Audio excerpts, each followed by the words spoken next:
लाइमोनफोरनि थाखाय गोजोननाय आरो धोरोमारि उदांस्रिनि सांग्रांथि होदों गसाइगाव 11/12/2021। दानि जुगनि लाइमोनफोरा फरायनायजों लोगोसे आखु दानाय बिथिङाव जौगाबोगासिनो दं।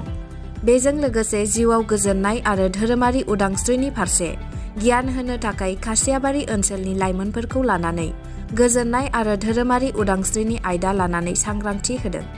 गथायबारि बेंखन लाइमोन आफाद NELC आरो LWS इन्डिया ट्रास्टआ बानजायगिरि आलासि हांख्रायदों गसाइगाव बिधानसभा बियाबनि MLA मुस्रि जिरन बसुमतारी आरो मुस्रि प्रकाश मुसाहारि MSW फोरोंगिरि बिथांमोना। हाबाफारिजों लोब्बा लाखिनानै गथायबारि बेंखन लाइमोन आफादनि आफादगिरिया बेबादि बिबुंथि लाखिदों।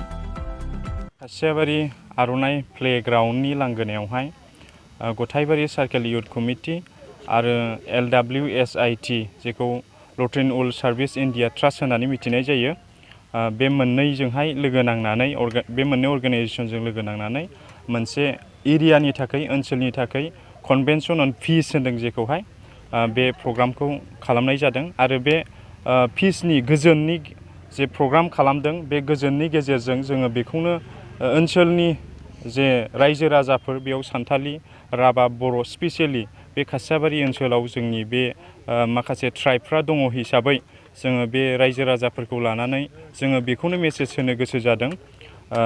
जोंनि ओनसोलावहाय थांनाय गोबाव समनिफ्राय माखासे पलिटिकेल इस्युफोरखौ लानानै आरो माखासे जाथिनि गेजेराव माखासे गोरोन्थि बुजिलायनायखौ लानानै जे गोजोन गैयै थासारिया जाबोदोंमोन, बे गोजोन गैयै थासारिफ्रा आथिखालाव जेरैबायदि मोजां थासारियाव फैदों, दा नैबे मोजां गोजोन थासारिया जाहाथे जोंनाव थासिनबाय थायो, जोङो नैबेखौ आसा खालामनानै बे प्रग्रामखौ फाथिनाय जादों।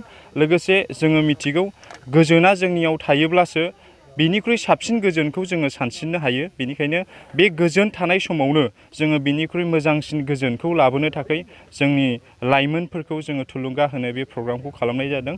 स्पेसियेलि बेयाव बाहागो लानो हादों जोंनि गेजेराव जोंनि 28 नं समस्तिनि मानगोनां MLA बिथाङा जोंनि बे प्रग्रामनि बुंथिगिरि हिसाबै बाहागो लानो हादों आरो बिथाङा मोजांथार बिबुंथिनि गेजेरजों जोंनो फोरमायथिदों। लोगोसेयै नैथि बुंथिगिरि हिसाबै मानगोनां प्रकाश नार्जारि MSW एसिस्टेन्ट टिचार बालागाव हाइ स्कुल बिथाङाबो बाहागो लानो हादों।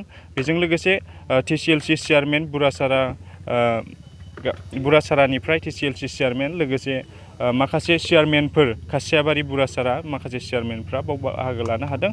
आरो बे प्रग्रामाव मोजांथारै जाफुंनायनि थाखाय जोङो निस्सय आसा खालामदों बे प्रग्रामनि गेजेरजों मोनसे मोजां बिथाया थायगोन। जोङो बेखौ दिनैनि प्रग्रामनि गेजेरजों जों आसा खालामदों।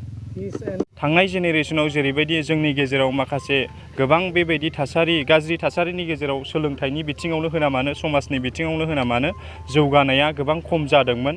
दा बेनिखायनो जोङो नैबे प्रग्रामनि गेजेरजों इडुकेसननि बेलायावबो जोङो बेखौनो नोजोर बोदों, जाहाथे जोंनि फरायसाफोरा सिगांनिख्रुइ साबसिनै फरायनायफ्राव बाहागो लानानै मोनसे मोजां प्लेटफर्मखौ आवग्रिनो हायो। जों बेखौ आसा खालामदों। आथिखालनि जे फैबाय थानाय जे सरकारफोर, बे सरकारनि जे माखासे जायगाफोर, खालि जानाय जायगाफोर, बे जायगाफोरावहाय जाहाथे जोंनि जे फरायसाफोर मोजां सोलोंथाइ लानानै बै माखासे जायगाफोराव थानानै एमप्लयड जानो हायो। जोङो नैबेफोरखौबो जोङो बे प्रग्रामनि गेजेरजों